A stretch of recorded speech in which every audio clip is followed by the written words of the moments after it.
புலிப்பால் கொண்டு வரச்சென்ற மணிகண்டன். தனது திட்டங்கள் தோல்வியடைந்ததால் அமைச்சர் மகாராணியிடம் சென்று தன் சொந்த மகன் உயிருடன் இருக்கும்போது மன்னர் ராஜசேகரன் தனக்கு பிறகு மணிகண்டனுக்கு முடி சூட்டுவது முறையாகாது என்று கூறி ராணியின் மனதில் நஞ்சை விதைத்தார்.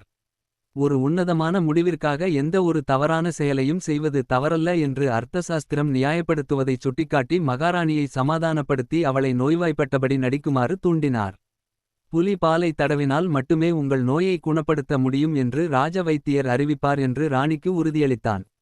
புலிப்பால் கொண்டுவர கொடிய காட்டு விலங்குகளுக்கு இரையாகக் கூடிய வாய்ப்பு அதிகமாக இருக்கும் அடர்ந்த வனப்பகுதிக்கு செல்லுமாறு மணிகண்டன் நிர்பந்திக்கப்பட்டார்.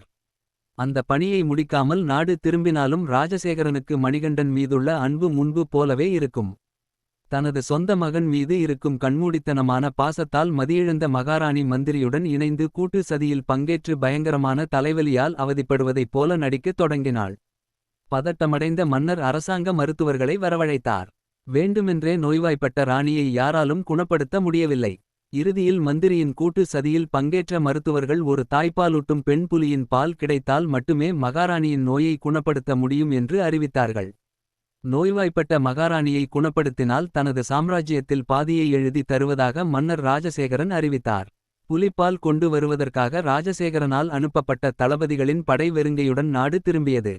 மணிகண்டன் உதவ முன்வந்தான். ஆனால் சிறுவனின் சிறுவயது மற்றும் வரவிருக்கும் முடிசூட்டு விழா ஆகிய காரணங்களை சொல்லி மன்னர் மணிகண்டனின் வேண்டுகோளுக்கு செவி சாய்க்க மறுத்துவிட்டார்.